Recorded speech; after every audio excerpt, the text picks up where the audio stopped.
She ruled England for more than 40 years, adored by her people, feared by her enemies.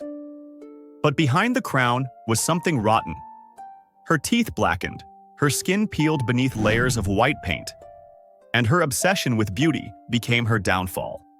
This is the horrifying truth of Queen Elizabeth I, the queen who refused to die. Her body was already failing, yet she refused to fall. For days, Queen Elizabeth I stood in her dark chamber at Richmond Palace, eyes open, lips cracked, body trembling. Her servants begged her to rest, but she would not. The mirrors were covered in black cloth, the candles burned low, and still she stood, a statue of fear and pride. They said she was afraid that if she lay down, she would never rise again. And perhaps she was right. But to understand how England's greatest ruler became a living corpse, we must return to where her nightmare began. Elizabeth's story was born in blood. Her father was Henry VIII, the king who tore England away from Rome to get his way. Her mother was Anne Boleyn, a woman so bold that the world called her dangerous. But when Anne failed to give Henry another son, the love turned to hate. Anne was accused of treason and adultery, crimes she never proved guilty of, and beheaded on a cold morning in 1536. Little Elizabeth, just 2 years old, was left motherless and declared illegitimate. From that day, she was no longer a princess, only a shadow of royalty. As she grew, she watched new wives come and go. Jane Seymour died after birth, Anne of Cleves was cast aside, Catherine Howard was executed, and Catherine Parr barely survived. The palace was a place where love could mean death. Elizabeth learned early that every smile hid a knife. When her half-sister Mary Tudor took the throne, Elizabeth's life fell into danger again. Mary was a strict Catholic and saw Elizabeth as a threat to the faith. Rumors spread that Elizabeth was plotting against her. Soldiers came for her at night. They locked her in the Tower of London, the same walls that had seen her mother's blood. For weeks she sat alone in a cold, damp cell, listening to the footsteps above. Each step could mean the executioner. She prayed quietly, telling God that if he spared her, she would never show fear again. When she was finally released, the sunlight hurt her eyes. The tower had changed her forever. From that day on, she kept her emotions hidden behind a perfect smile. No one would see the terror that still lived inside her. In 1558, Mary died and Elizabeth became queen at 25. The streets of London erupted with cheers. After years of blood and fear, England had hope again. But the crown was heavy. The country was split by religion, and foreign powers wanted her dead. Spain, France, and the Pope called her a heretic. If she failed, England could fall into war. So Elizabeth did something brilliant and terrifying. She turned herself into an idea. She became the Virgin Queen, married to her country alone. Her portraits showed a glowing face, perfect skin, and eternal youth. Every brushstroke was a weapon of politics. If her people believed she was divine, they would never see the human beneath. But to keep that image, she had to fight the truth of time itself.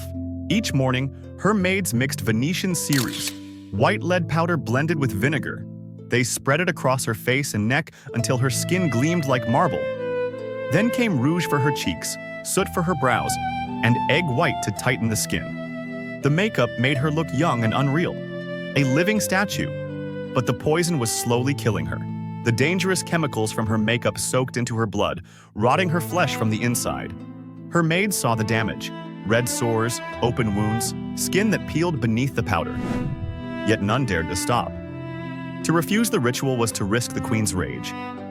At night, they wiped the paint away and saw her face raw and bleeding. Elizabeth would turn from the mirror and say, "It does not matter. The people must see their queen." And the next morning, she would do it again. The poison worked slowly, like time itself eating her away. Every day she looked into the mirror and saw the cracks hiding under the paint. But she smiled anyway because her smile was power. Her ladies whispered that when she touched her face, flakes of white powder drifted down like snow. Her pillows were stained with red and gray where the poison had burned her skin. Still, she told them, a queen must never fade. They obeyed. brushing the lead across her wounds until her skin looked smooth again. To the world, she glowed like an angel, but up close, she smelled of vinegar, metal, and blood. Sugar was her other obsession. It was rare, expensive, and sweeter than anything most people ever tasted. Elizabeth filled her tables with candied fruit, sweet cakes, and marzipan shaped like castles. She drank sweet wine until her lips were sticky. At first, it made her happy, a comfort she could control. But her teeth soon turned black and cracked. Her gums bled whenever she laughed. Courtiers could smell the rot when she spoke, but they bowed lower to hide it. Perfume could not hide the odor of decay. One foreign visitor wrote that her breath was so foul, it filled the air like smoke. Another wrote that her smile was a ruin hidden behind jewels. Still, no one dared to mention it. Because to speak against the Queen's beauty was to speak against England itself. Outside the palace, danger waited. Her cousin, Mary Queen of Scots, claimed Elizabeth's throne and began to plot. When the plot was discovered, Elizabeth was forced to act. Her advisors begged her to sign the death warrant. For days, she hesitated. Then finally, her hand shook as she wrote her name. The axe fell. Mary's head rolled. And with it, something in Elizabeth broke. That night, she could not sleep. Servants said she sat alone in silence, whispering to herself. They heard her cry, "God forgive me. I am the queen, and yet I cannot escape death." From then on, she was never at peace. She saw shapes in the corners of rooms, flickers of red like spilled blood. Sometimes she stopped speaking mid-sentence, staring at nothing. And at night, when the halls were quiet, the guards swore they heard footsteps following her own. But Elizabeth would not admit fear. She ruled with iron grace, even as her heart grew heavier each year. Only a few men ever reached her heart.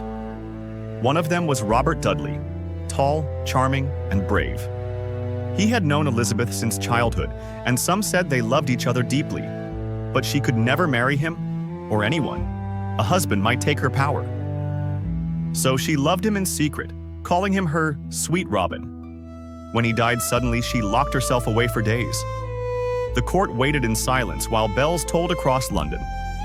Then came the Earl of Essex, young, proud, and reckless. She treated him like a son, and he treated her like an equal. But pride turned to anger. He led a rebellion, and Elizabeth had no choice but to stop him. When the blade fell on the man she had once trusted, she turned to the wall and whispered, "I am tired of life." After that, the Queen was different. She smiled less. She spoke to paintings instead of people.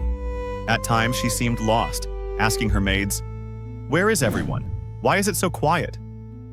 The court grew afraid of her silence, a silence heavier than any scream. By 1603, the once radiant queen was old and weak. Her golden hair had fallen out, her teeth were black, and her skin beneath the paint was gray. But she still demanded beauty. She wore jeweled wigs, pearls, and gowns so heavy that servants had to help her walk. Then came the illness, fever, chills, and sleepless nights. Doctors mixed herbs, wine, and even ground pearls into her drinks, but nothing helped. She stopped eating. She stopped smiling. She sat in silence for hours, staring at the fire until the wax of her candles melted away. When her maids begged her to rest, she refused. She believed that lying down meant surrender, and surrender meant death. So she stood, hour after hour, night after night, leaning against pillows, her thin hands shaking. Her lips were pale, her eyes hollow, her body fading.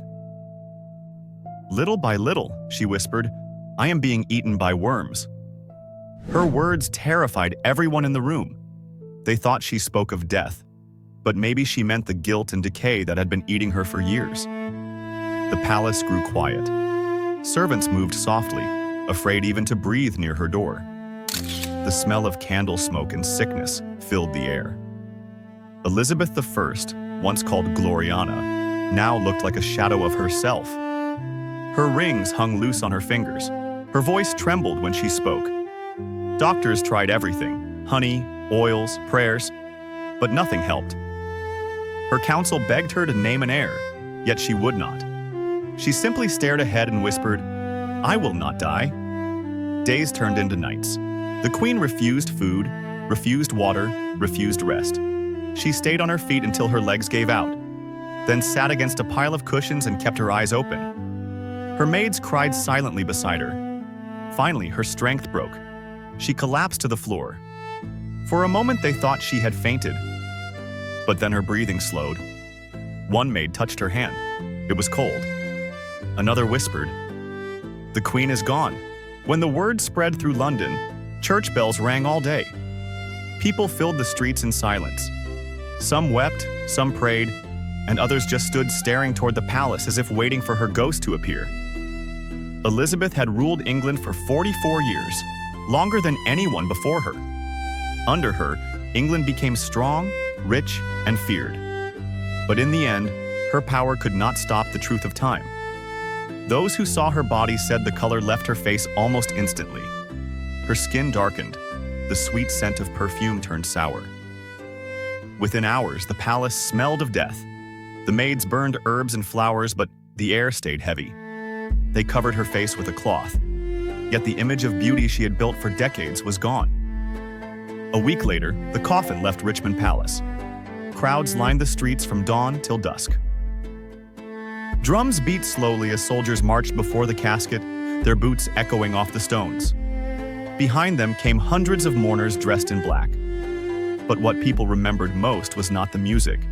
It was the smell. They said a thick, sour odor followed the coffin as it passed. Some crossed themselves. Others whispered that the Queen's body was still fighting the grave. By the time the coffin reached Westminster Abbey, many swore they had seen drops of dark liquid dripping from the wood.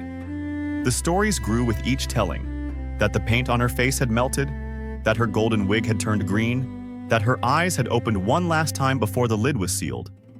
None of it can be proven, but everyone believed it, because Elizabeth had lived so long pretending to be immortal, that even death could not seem real. With Elizabeth's death, the Tudor family ended. The crown passed to James Stuart of Scotland, the son of the very woman Elizabeth had executed. For the first time, England and Scotland were ruled by one king. A new age began, and people said the old one was finally over. But inside the royal palaces, servants still spoke her name in whispers.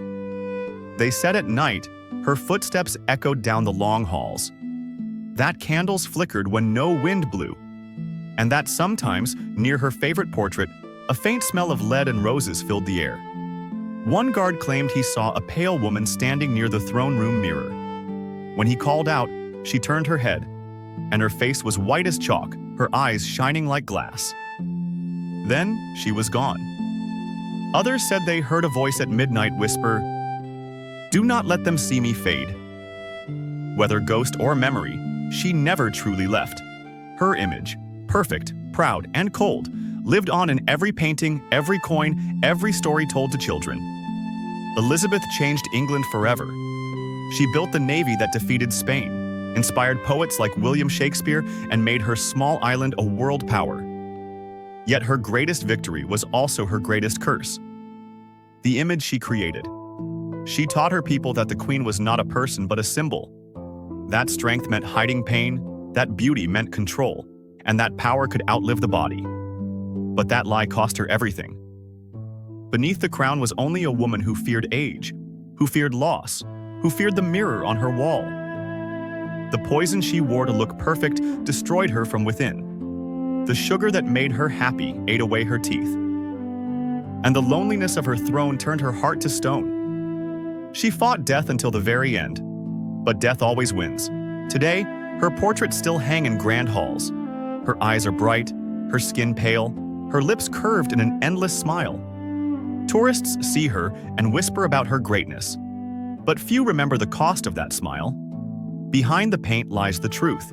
A queen who hid her pain beneath powder and pride. A woman who ruled the world, yet could not rule her own reflection. History remembers her as powerful and divine. But power fades. Beauty rots. And legends, no matter how bright, eventually crumble into dust. Even now, in the quiet of the abbey where she sleeps, people say the air still smells faintly of roses and lead. Some call it perfume, others call it poison. But maybe it is simply the Queen herself, still refusing to die.